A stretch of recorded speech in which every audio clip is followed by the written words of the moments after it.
Hello Virgo friends, I'm Annie Botticelli and welcome to my Virgo June 2022 Astrology MustKnows Horoscope Forecast. Definitely go to anniehelpsyou.com. That is where you can find all the free goodies I make for you each month, including written horoscopes. And you can see that link in the notes below this video or in the notes below the podcast if you're listening that way. So what's going on in June? First, let me let you know that this is for you. If Virgo is your sun or your moon or your rising sign or any other Virgo placements that you watch for, if you go super deep into your chart and you watch for Venus, Virgo, or something, some other placement, what we're going to talk about here is still part of your astrological picture.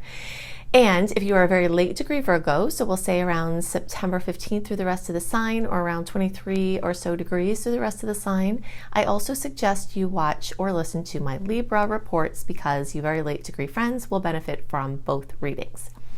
Okay, so June is a month where we've got, as usual, a lot to talk about. In some ways, it's a little bit less active this month compared to extra transits that we've had going on, including the eclipses, which we're just walking out of the heat of the eclipse season. And I am going to talk about the big four must-knows for the general transits that will also be very applicable to you. But first, let's start with some Virgo-specific things. One of the first things on my mind for Virgo is that you have energy moving into your house of work and career. If you are not employed or don't want to be employed, this can be the house of you presenting things out into the world, not for money. Okay, so it doesn't necessarily have to be monetized, but it is, very much your work out in the world, whether that's paid or not. So the sun is moving there, and the sun is putting a spotlight on your work sector. So that means you are evaluating your options for employment. You are evaluating the industry that you're in, the type of job you have, any types of questions that you could have about your work, the location, the type of work within the company. All of those things are coming up in a big way. Some of you will be having a lot of recognition. The sun brings a big spotlight. So you could be in the spotlight from the perspective of your place out in the world, which can be your place of employment or other, as we talked about before. But in any case, we know what happens with a spotlight. Like, just imagine turning a light on in a dark place. You can see things that you are looking for. The lighting can make colors look brighter, can, change the mood. But when you have a bright light, you also might see things that you don't want to see or that really needed attention, like cobwebs in the corner or cracks in the wall. And so you might be noticing some things about that place in your life. And this can also be your relationships with father figures. I want to notice I say father figures. Gender is not necessarily related here. Bosses, authority figures, that this is in the spotlight. And if there are some things to be done, some work to be done, this is a time to get some of that done. But it's definitely adding a lot of zest, a lot of fresh new energy, and it's hopefully, if you're needing something to happen there, hopefully this will bring the energy that you're looking for. Now, another big must-know for Virgo is that there's a lot of energy in Taurus this month. We have Venus going through almost the entire sign of Taurus. We have Mercury still lingering in Taurus.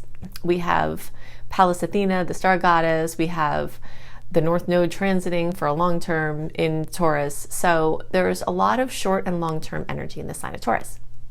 And so what this means for Virgo, first of all, is that it's trining your ascendant.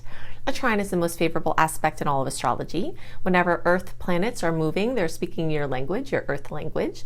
So that can mean that things are moving in accord. You are having more clarity about your direction or about yourself.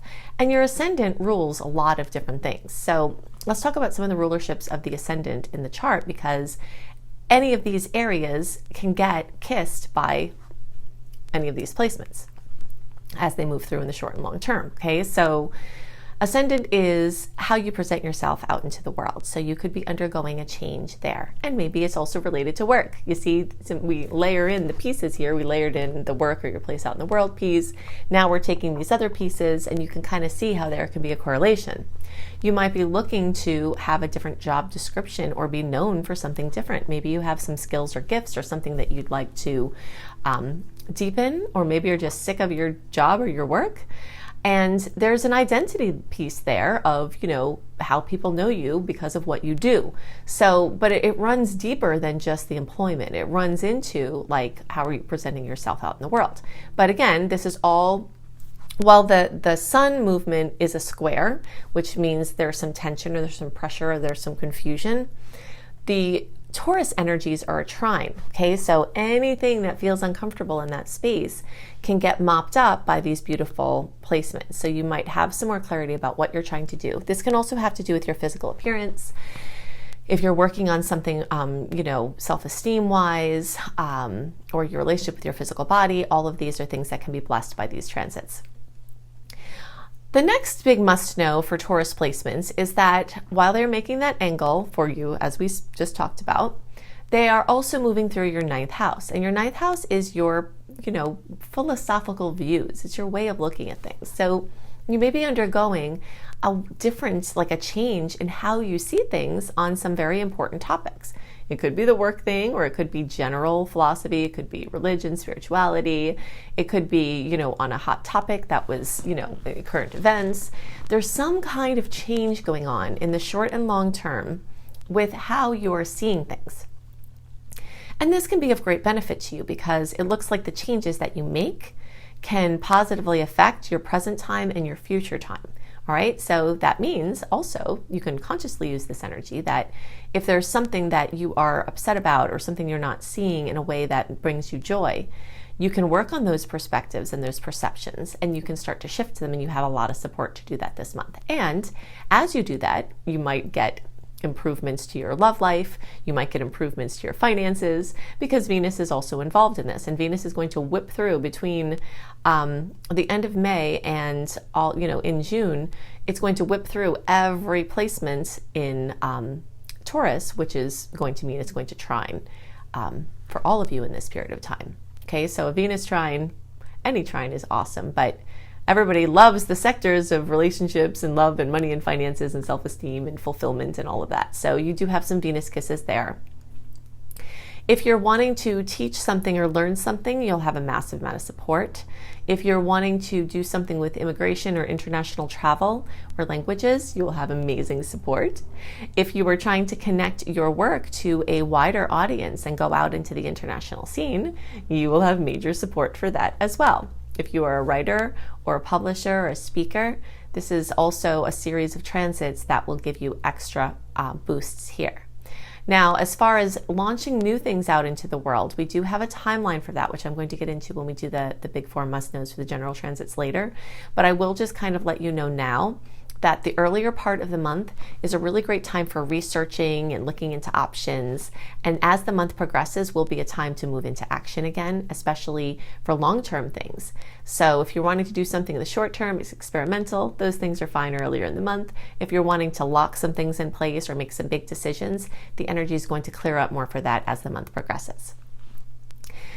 Okay, so the next big must know is that Jupiter is in Aries. I went into depth in this in the May report, which you can see, but we will touch on some pieces here because Mars is also in this same place.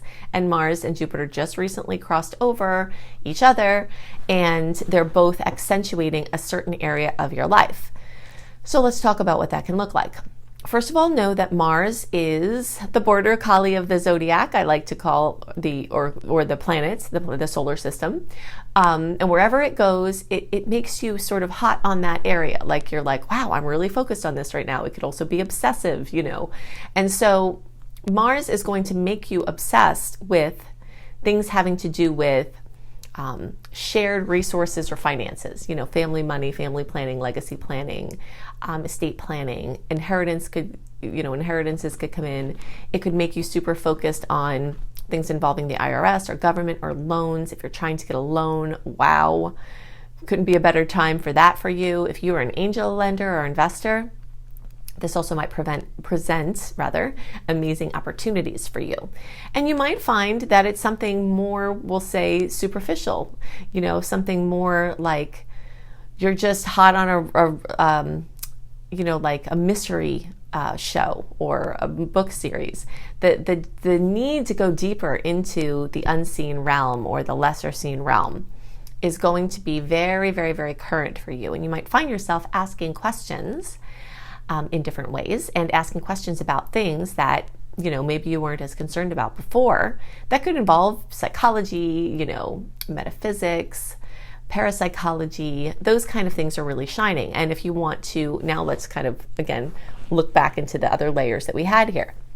If you're wanting to go into some of those things for your work, the 10th house we talked about aspecting, or you want to study those things, the 9th house aspects as we talked about, this is a perfect combination, and you will have amazing short and long-term support for anything that you do there. It could bring some conflicts or some challenges within the spousal arrangement, or within a business partnership, or within like a family, financial situation.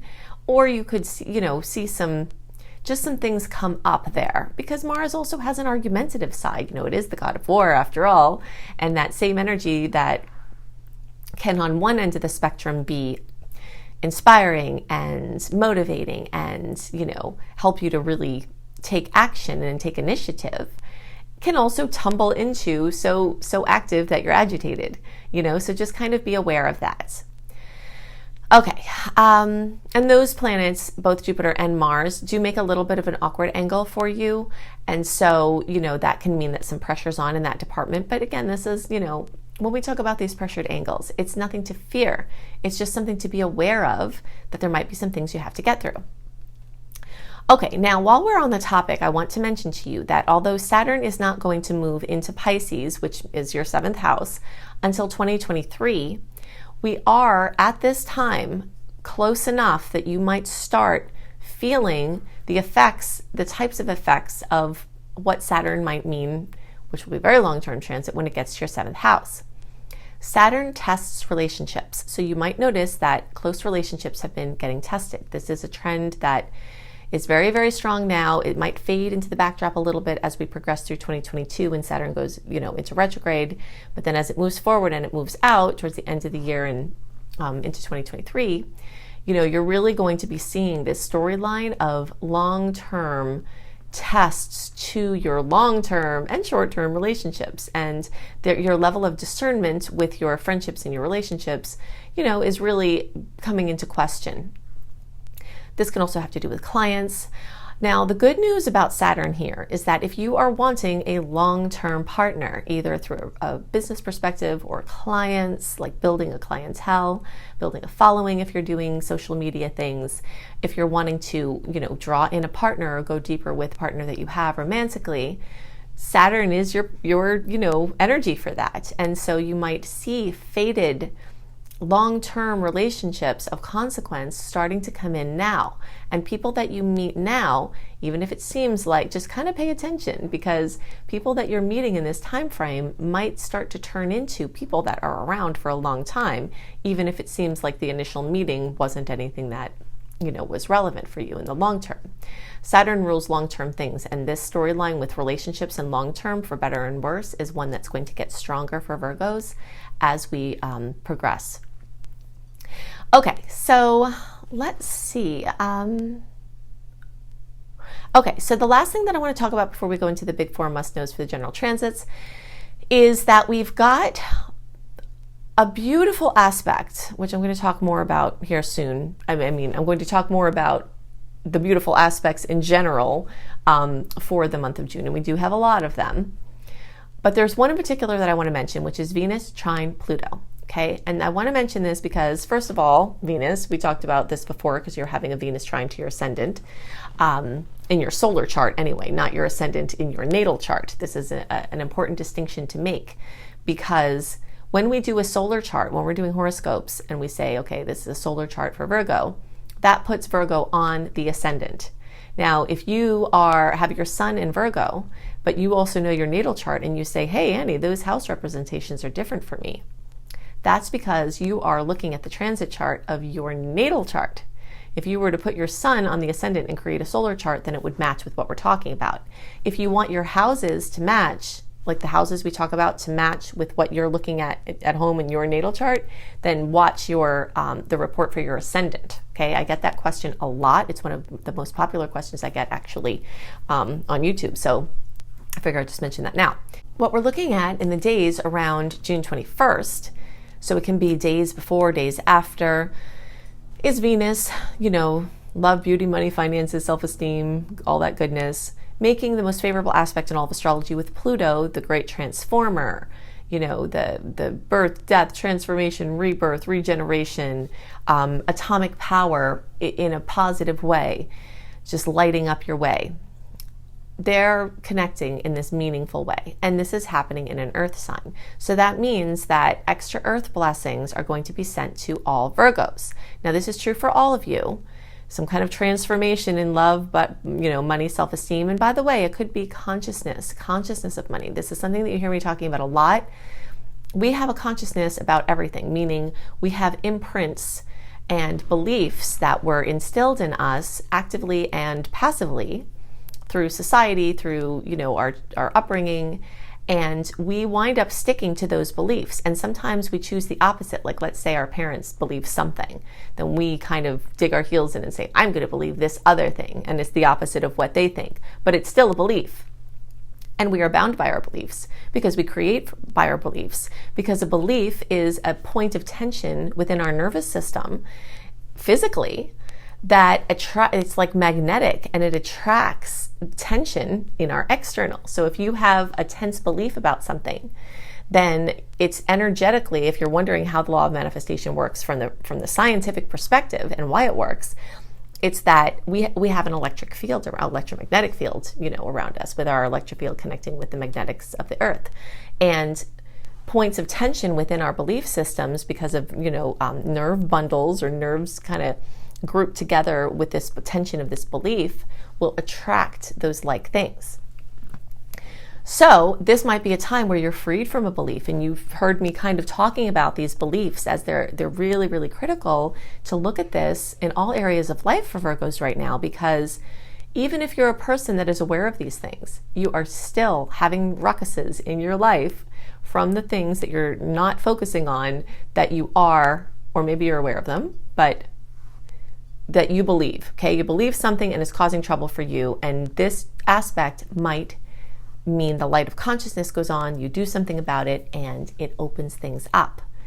And that means everything material, your finances, your physical experience, your physical circumstances, can all have a blessing at this time, especially towards the end of the month. Now, this is true for all Virgos, but it is going to be extra smoochy for you all in the late degree sector. So those of you, the same people who I suggested that you listen to my Libra report as well as the Virgo report, 23 degrees on or so. So that's going to be like September 15th. Actually, we'll say September 13th on, and the later you are in degree, the more you will feel a kiss from this particular aspect. So hopefully this will free your mind. And of course, the rest will follow, right? As some wise women once said. And, or bring you other just financial goodies or love blessings or something like that. Another big must know for Virgos is that June 14th supermoon is going to, well, of course, remember, a supermoon is when the moon is closer to us and it's bigger, and of course its gravitational effect is stronger, and its noticeable effects on our lives are going to be stronger. So that's, can be a super emotional moon that is in a bit of a challenging angle for you, especially those of you who are between 18 and 28 degrees. So that's going to be around September 8th through September 18th. And the closer to around September 13th, the more, you'll feel this as a little bit more of a pressure point. But for all Virgos, you might find yourself traveling. Okay, that's just true for all the zodiac members, because Sagittarius full moons can often bring trips to fruition. You could be ending something with education, or, something is ending and something new is beginning. But the area of life that this is personally aspected for Virgos is your home and family sector. So look out in the middle of the month for either some drama or some excitement or some hard work that you do to pull off like an awesome family trip or something like that. It looks like your home and family energies are really lit up. And that could mean that if you've been wanting to get home to see your family and there's flights involved, and especially if that's international, it looks like those dreams might get set afloat.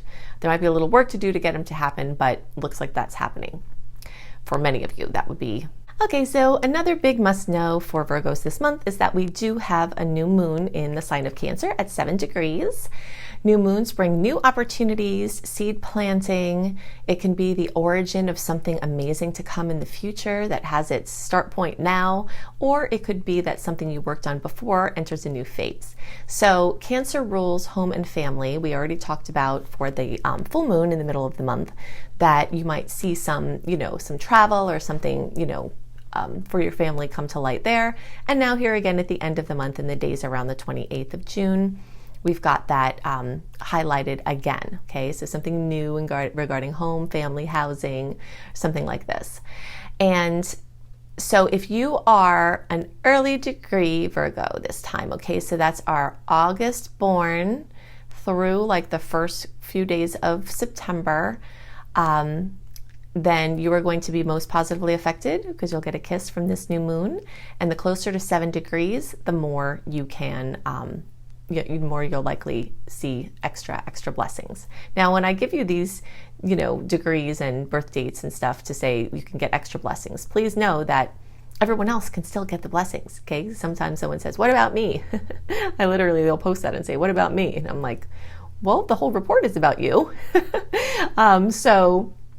But, it's just when it tunes in mathematically like that, sometimes it just gives you a little extra.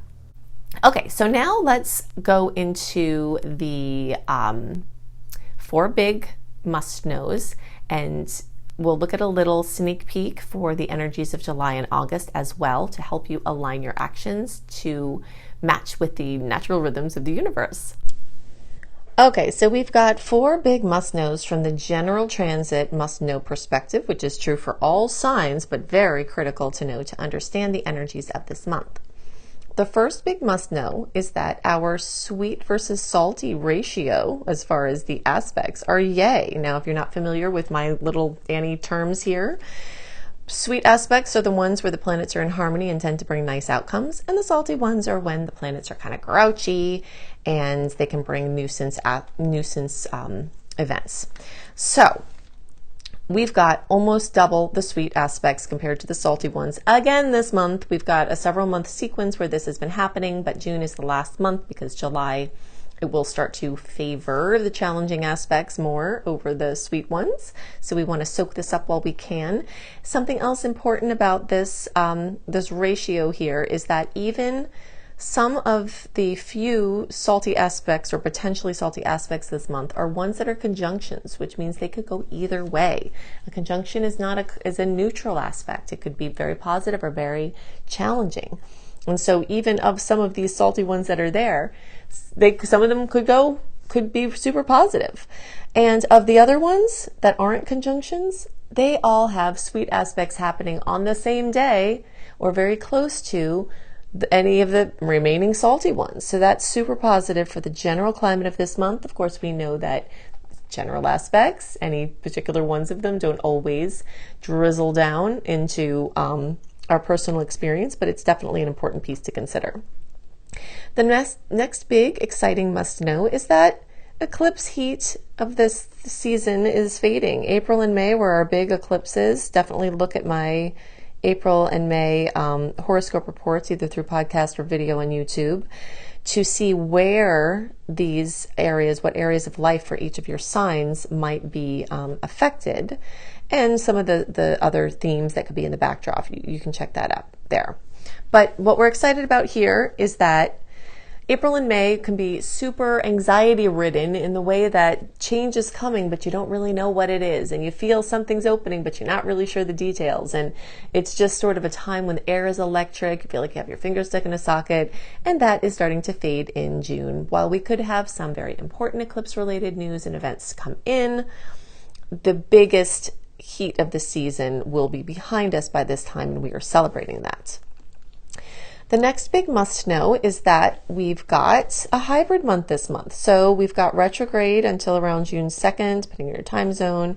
And with every day we move towards June 19th, that post Mercury retrograde shadow period will clear. So essentially, the first half of the month is retrograde and the second half is direct. So let's just look at my handy chart to remind you of what that means. So for the first half of June, you want to deal with what comes up, not conjure things to do because you're not really sure. Clarity is still coming. You want to clear out clutter in your mind, in your relationships. The things that were swept under the rug, they're going to come out, so it's time to deal with them. And time to make new space for new projects and experiences. So you want to get those piles off your desk so that new projects can come in. You want to get those creative babies out, we're maybe not out yet because we're not quite in the launch zone yet. We'll talk about that in a second. But you want to get those creative babies finished up, polished up, edited, so you can send them out into the world. We've got an amazing time for last minute magic. So May and June is superb for leaving yourself unscheduled as possible, because last minute magic will come in and you're more likely to be able to say yes to an opportunity that comes if you're not super scheduled. And the things you schedule are probably going to shift or be called into question anyway, so it just makes sense. It's amazing to do research in this time. So let's say you want to do something at the end of June or July, August, when we're in our direct period. So we've got, June 19th through August 21st is our big direct period. And then the days leading up to June 19th, we're still in the retrograde.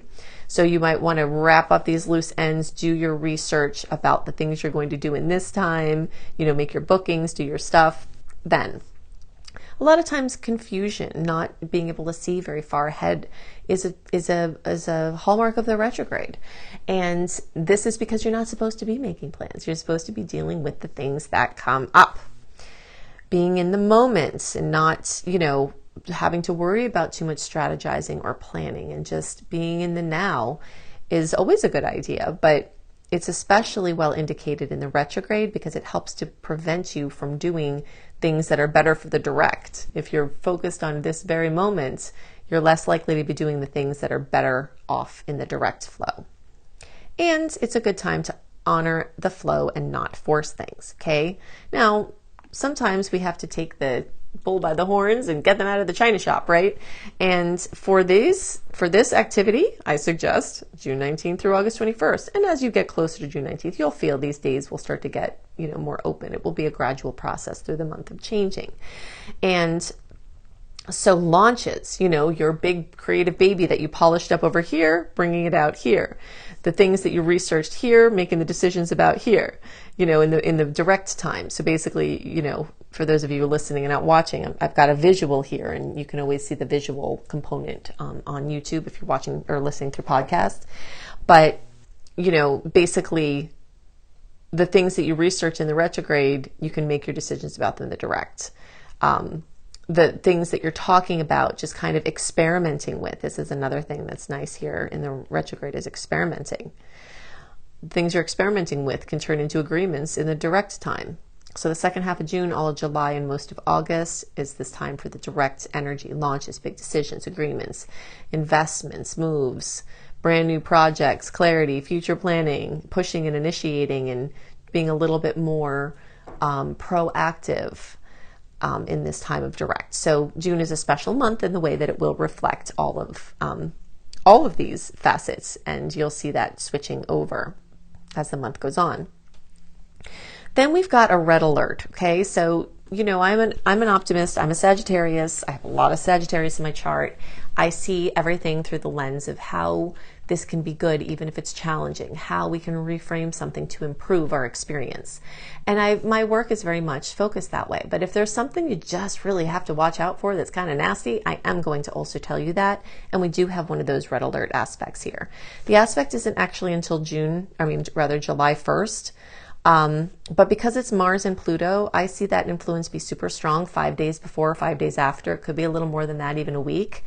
But so the whole end of June, when we've got some other really nice aspects going on, we still have this this challenging aspect to look out for. You don't want to antagonize a crazy person. You don't want to antagonize someone that's clearly out of control or having a hard time. You don't want to not be paying attention. You don't want to force things from the perspective of like an ego push. Like if you have a righteous indignation about something and you're going to go battle with somebody who could be a formidable competitor, you don't really want to bring that at this time. And some people who you think are not formidable, competitors here, they might bring some fire that you're not expecting. So just be really careful in those days around the end of June and the beginning of July, because this is going to be a very strong influence. Don't let this make you concerned, too concerned. You just have to be more aware. And it definitely can cast a little shadow on some of the sweet aspects of the month, but it's only influencing there at the end. And we do have a lot of sweetness to help balance this out. Okay, so I've given you lots to work with to help you make the most of the energies this month and to help you understand the energetic patterns at work and play. And if you'd like more resources, I've got all of these here. You can additionally go to the little more button, the little arrow underneath the bottom right of the video. Click on that, and all of the links that I'm giving you here will be clickable, right? So if you're looking for reading options, including a beautiful, very detailed 45-minute audio of your birth chart for $33 from my brilliant husband, you can find that at anniebclarity.com. You can go to anniehelpsyou.com, sign up for my free email newsletter. This is where you can access running a free birth chart.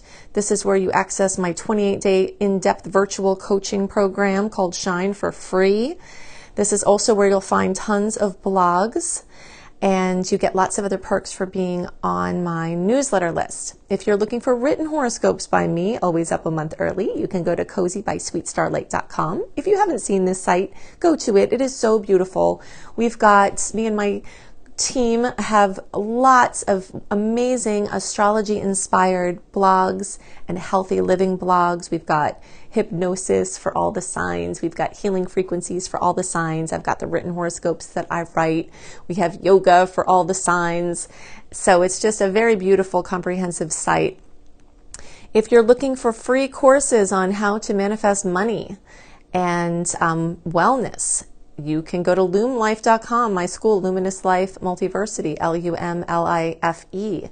You can also find my astrology education courses here, including my behemoth of a master course called Becoming a Professional Astrologer Mastery Course, which you can fully utilize even if you don't want to be a professional astrologer, but it certainly will get you up to the level where you could be and show you how to make your business a success. And payment plans are available there too.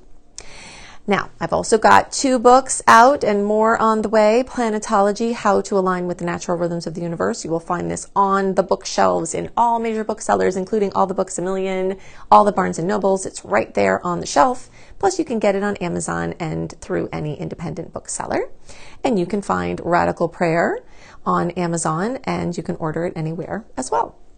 So I hope you have a wonderful month, and I'll see you next month. Bye.